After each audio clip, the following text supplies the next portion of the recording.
All right, let's take a look at our next step in our progression of circles. We're going to take a look at segments and how they relate to circles. Some of these rules are really easy, so you should be very intuitive, very easy to think through, not a big deal. Some of the rules are a little bit more complicated, but their rules are stated very nicely, so just need to remember and know and understand what situation am I dealing with, and then pick the rule that goes with it. There are 6 rules to deal with. What happens if there are 2 radiuses? That one's really easy. What happens if you have a radius compared to a diameter? That one's really easy. 2 chord rules, a tad bit complicated. Probably the hardest one to state because there's not a really easy way to say that one. 2 secant rule is a complicated rule, but it has a nice easy saying that goes with it, so it's not a big deal. Secant tangent rule also has an easy way to say, so hopefully it's not a big deal. And the 2 tangent rule is very, very easy. All right, first of all, the 2 radius rule. This is really simple. I don't know how to make this any simpler. If you have a radius and another radius, they're always the same. Why? Because that's the nature of a circle. From the center, it's always the same distance to the outside, so the 2 radiuses are the same. Do want to point out something here real quick. This also means that we have an isosceles triangle, okay? And that's something that you know how to deal with, and you know a lot of rules about isosceles triangles. So just beware that when you have this situation, you could end up with something to do with an isosceles triangle, which would mean angles are equal and all kinds of other stuff that can go on there. But the main thing here is that if you have 2 radiuses or more, all radiuses turn out to be the same length. Okay? Next rule, radius compared to a diameter. Well, if I again have the center, and I'm not sure I'm always putting those in exactly the right place, but if I have a radius compared to a diameter, a diameter is just 2 radiuses. So a radius times 2 is equal to a diameter. Or a diameter divided by 2 is equal to a radius. D can stand for diameter. It can also stand for diagonal when we get into polygons. We're dealing with those, so just be aware when we get to areas that it can turn out in a couple of different ways. And R, as far as I know, always stands for radius. So 2R is equal to D.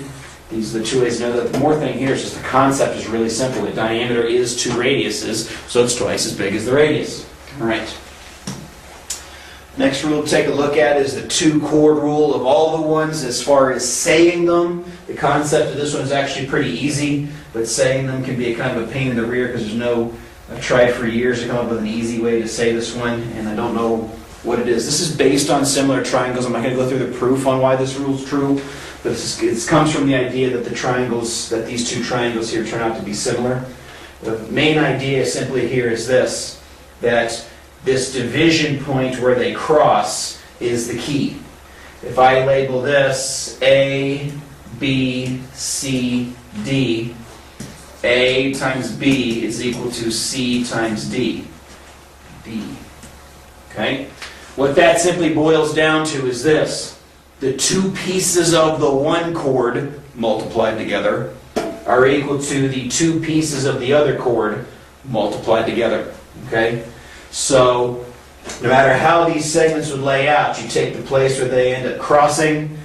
This one times this one is equal to this one times this one. All right?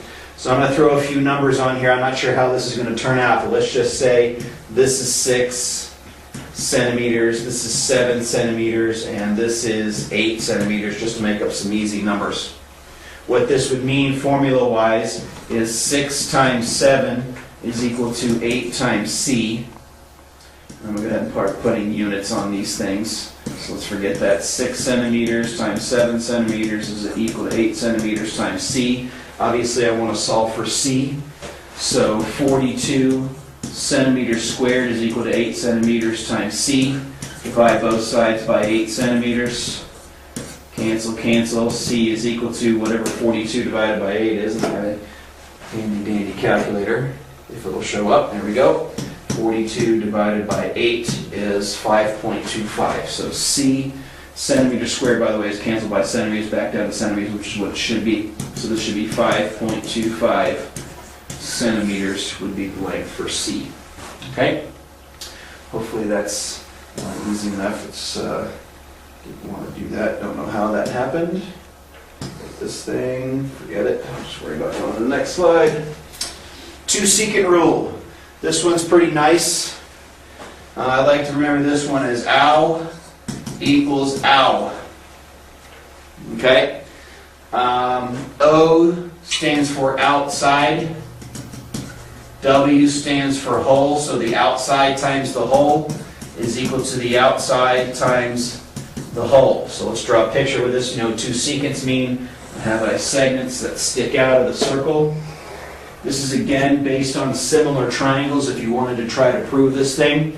It's very simple. The outside piece times the whole thing is equal to the outside piece times the whole thing. Now a lot of students confuse this one thinking it's outside times inside. No. Outside times the whole is equal to outside times the whole. Ow equals ow. So really simple. If this is A, this is B, this is C, and this is D, watch this. It's not outside times inside. It's outside times the whole. So this would be A times A plus B is equal to C times C plus D. Outside times the whole is equal to outside times the whole. Okay?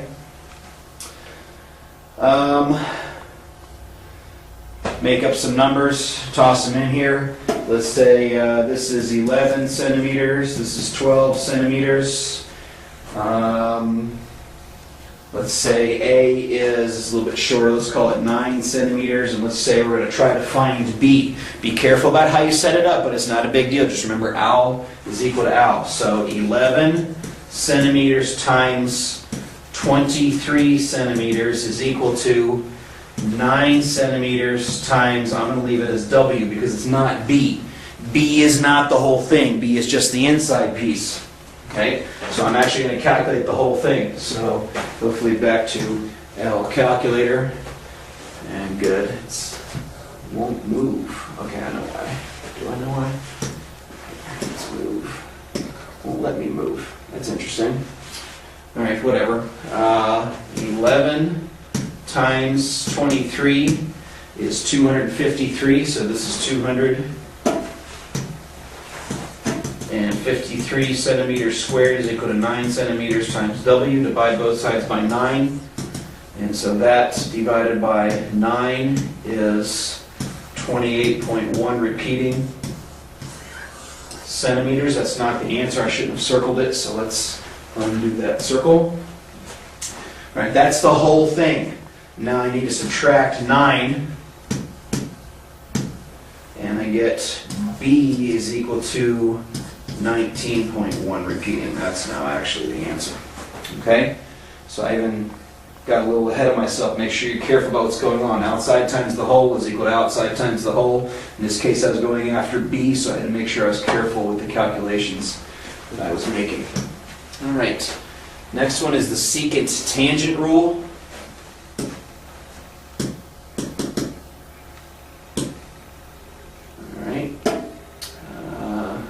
I'll try to move this guy, but I'm going to leave him up there because I'm going to need it for this example here. Anyway, that says secant slash tangent rule. So what happens when you have a secant come together with a tangent? Well, first of all, let's take a look at the rule.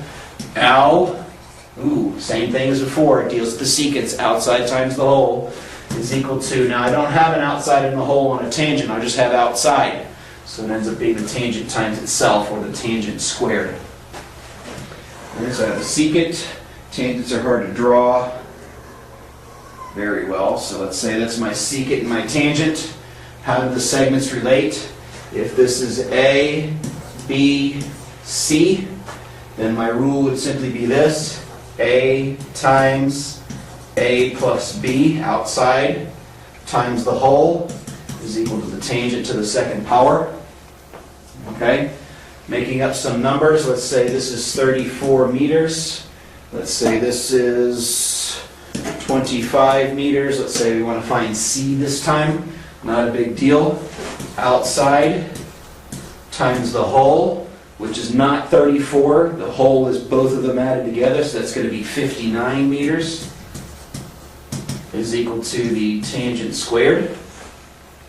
So 25 times 59 is 1,475.